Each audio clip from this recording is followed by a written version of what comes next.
मैं धनेंद्र जी से इस पर जवाब दूंगी। मेरा अगला सवाल यही था, आपने उठा दिया है। मनोज जी आती हूँ, जयप्रकाश पांडे जी आपका रुख कर रही हूँ। अब तो समाजवादी पार्टी को यकीन हो गया है कि राहुल गांधी अब वो एक मजबूत छवि में हैं, वो विपक्ष की तरफ से आवाज बन सकते हैं 24 के लिए। तो अब समाजवादी पार्टी साथ है राहुल गांधी के?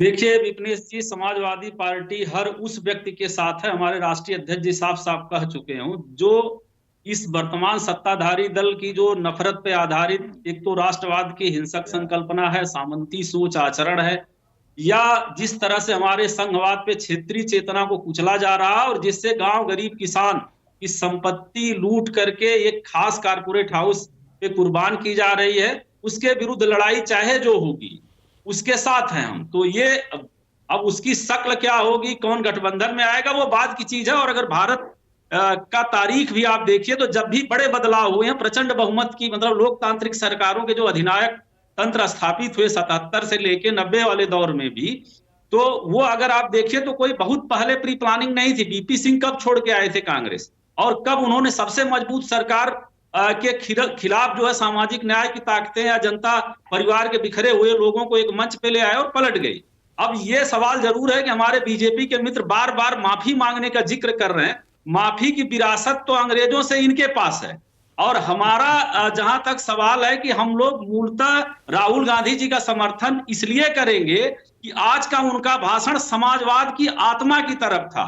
और जाहिर सी बात है कि 10 करोड़ किसान, ये कह रहे थे रोजगार दे रहे हैं अडानी, 10 करोड़ किसान परिवार 27 रुपया प्रतिदिन उनकी आय है प्रति व्यक्ति की। और आप बताइए, कृषि मूलक देश है हमारा, चीन हमसे 3 गुना बड़ा है क्षेत्रफल में, उससे बड़ा एग्रीकल्चर लैंड हमारे पास है, लेकिन अगर आप उपज देखिए तो उनकी ज्यादा है। क्यों ज्यादा है? क्योंकि कृषि पे, इंफ्रास्ट्रक्चर पे कितना इन्वेस्ट करते हैं ये।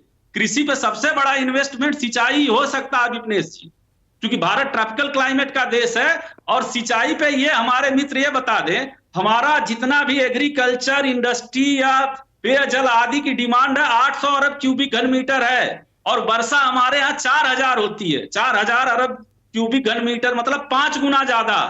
तो हमारे वर्षा, तो समाजवादी पार्टी भी तो देखिए ना, आप अभी इन मुद्दों की बात कर रहे हैं, लेकिन उत्तर प्रदेश में आप किसी और मुद्दे को उठाए हुए हैं, किसी और मुद्दे पर उठाए हुए हैं, किसी और मुद्दे पर राजनीति कर रहे हैं वोट बैंक के लिए। मुझे 1 मिनट कंप्लीट करने दीजिए। इस बात को समझाना होगा ना आपको, दर्शकों को। चलिए एक सवाल का जवाब दे दीजिए। जिस तरीके से राहुल गांधी कल विपक्ष की आवाज बने हैं सदन में, जिस तरीके से उन्होंने सरकार को घेरा है, क्या समाजवादी पार्टी को लगता है कि विपक्ष की तरफ से वो चेहरा बन सकते हैं जो 24 में प्रधानमंत्री मोदी का सामना कर सकते हैं? देखिए, डॉक्टर लोहिया कहते थे कि मैं निरंकुश सरकार के खात्मे के लिए शैतान से, परिवारवादी लोग क्या लोहिया की बात करेंगे?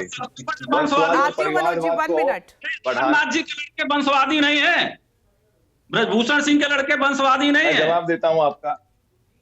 नहीं, एक मिनट, बात कंप्लीट होने दीजिए, जयप्रकाश जी की बात कंप्लीट होने दीजिए।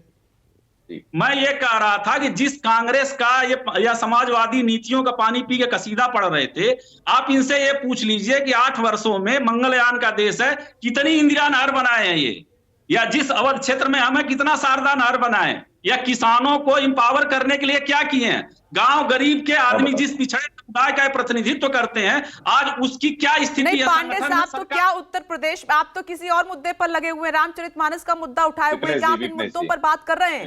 आप बताइए ना, अभी न्यूज 24 के प्लेटफॉर्म पर बैठकर सवाल जवाब आप कर रहे हैं, उत्तर प्रदेश लखनऊ से तो ये आवाज उठती हुई दिखाई नहीं दे रही है इस तरीके से। अरे आवाज तो मोहन भागवत जी उठा रहे हैं। मोहन भागवत जी जब ये कह रहे हैं कि देश में जो वर्ण व्यवस्था का विकास हुआ है वो पंडितों ने किया है, तो पहले संघ प्रमुख यह स्पष्ट करें कि वो पंडित हैं कि ब्राह्मण है। चलिए लास्ट 3 मिनट है, मनोज जी जल्दी से बोलिएगा, मैं फिर संजीव का रुख करूंगी, जल्दी से। क्या की घोषणा कर दे कि संघ का प्रमुख आपने मेरे सवाल का जवाब नहीं दिया, बच गए। मैंने राहुल गांधी को लेकर सवाल पूछा था 24 के लिए। विपनेश जी जल्दी से। विपनेश जी ऐसा है, ये लोहिया जी के जो कसीदा गढ़ने वाले हैं, जो परिवारवाद और वंशवाद की राजनीति करने वाले लोग हैं, जो तुष्टीकरण की राजनीति करने वाले हैं, जो जिन्ना को अपना आदर्श मानने वाले लोग हैं, राम भक्तों पर गोलियां चलाने वाले लोग हैं, इन लोगों ने यूपी के 2 लड़के बन करके उन्होंने चुनाव लड़ा था, और क्या दशा रही इनकी, साइकिल पंचर हो गई, टायर कहीं है और हैंडल कहीं हो गया है। कांग्रेस के साथ ये लोग लड़ चुके हैं। और और मैं बता देता हूं, नरेंद्र मोदी सरकार ने एसएपी बढ़ाने का काम किया, गन्नों का पीएम सम्मान निधि योजना देने के, पीएम सम्मान निधि योजना देकर के 6-6 हजार किसानों को देना काम किया, प्रधानमंत्री सिंचाई योजना, प्रधानमंत्री रेल योजना, प्रधानमंत्री उड़ान योजना, प्रधानमंत्री सॉइल हेल्थ कार्ड योजना देने का काम किया, और किसानों के भले के लिए 27,000 करोड़ का जो बजट होता था वो 1,25,000 करोड़ का बजट करने का काम किया। जैसा कि आप घरेलू भारद्वाज जी को सुन रहे थे, जैसे समाजवादी पार्टी के प्रवक्ता को सुन रहे थे। मनोज जी आती हूँ, 1 मिनट रुकिएगा, अब वक्त नहीं है, मैं थोड़ा सा जो विपक्षी एकता को लेकर उसको सवाल करना चाह रही हूँ। संजीव, इतना बड़ा मुद्दा है जिस पर विपक्ष एकजुट होना चाहिए था, इस मुद्दे में पर भी विपक्ष एकजुट नहीं है, तो अभी भी सवाल वही है कि 24 में क्या विपक्ष एकजुट हो पाएगा या फिर इसी तरीके से फूट पड़ी रहेगी? अपनी लड़ाई खुद कमजोर कर रहा है विपक्ष।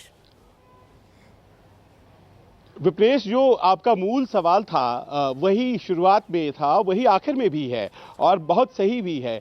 देखिए, ये हमेशा से होता आया है कि भले ही मुद्दे सबसे महत्वपूर्ण होते हैं विप्रेश, लेकिन वो मुद्दे जो हैं वो मौजूदा सरकार के खिलाफ किन्हीं चेहरों के आसरे ही खड़े होते हैं। और वो 77 में जयप्रकाश नारायण थे, या फिर 89 में वीपी सिंह थे, या फिर 2004 में सोनिया गांधी थी, या फिर 2014 में खुद नरेंद्र मोदी। तो ये चेहरे की जो बात है वो अभी सेटल कम से कम विपक्ष में तो नहीं हुआ है। अब राहुल गांधी आने वाले दिनों में फिर से, जैसी कि हमारी जानकारी है, एक यात्रा कर सकते हैं, और उसमें देखना पड़ेगा कि अगर समाजवादी मूल चेतना की तरफ उनका कल का भाषण था, तो फिर उत्तर प्रदेश से जब गुजरेंगे राहुल गांधी तो क्या समाजवादी पार्टी वाले साथ आएंगे, क्या बिहार में साथ आएंगे, क्या ममता बनर्जी साथ आएंगी? क्योंकि यकीनन आज की तारीख में विपक्ष के सबसे बड़े चेहरे तो हो गए हैं, लेकिन विपक्ष के चेहरे के तौर पर राहुल गांधी अभी भी स्थापित नहीं हो पाए हैं। विपनेश, बिल्कुल संजीव, आपने सही कहा और ये सवाल लगातार बरकरार है। ब्रेकिंग विद एजेंडा में वक्त इतना ही था। आप सभी मेहमानों का बहुत बहुत शुक्रिया। 2 सवाल ये हैं कि संसद में प्रधानमंत्री नरेंद्र मोदी क्या कहते हैं, क्या विपक्ष के सवालों का वो जवाब देंगे तो किस अंदाज में देंगे। दूसरा कि अब कौन सा ऐसा मुद्दा है जिस पर विपक्ष एकजुट हो पाएगा, राहुल गांधी के नाम पर सहमत हो पाएगा, ये तमाम सवाल अब भी बरकरार हैं। एक छोटा सा ब्रेक फौरन लौट रहे हैं। नमस्कार, मैं हूं मानक गुप्ता। अगर आपको हमारा ये वीडियो पसंद आया हो तो इसे लाइक और शेयर जरूर करें, और हां, हमें सब्सक्राइब और फॉलो करना ना भूलें ताकि आप देश और दुनिया की कोई खबर मिस ना करें। तो जुड़े रहिए हमारे साथ और देखते रहिए न्यूज़ 24।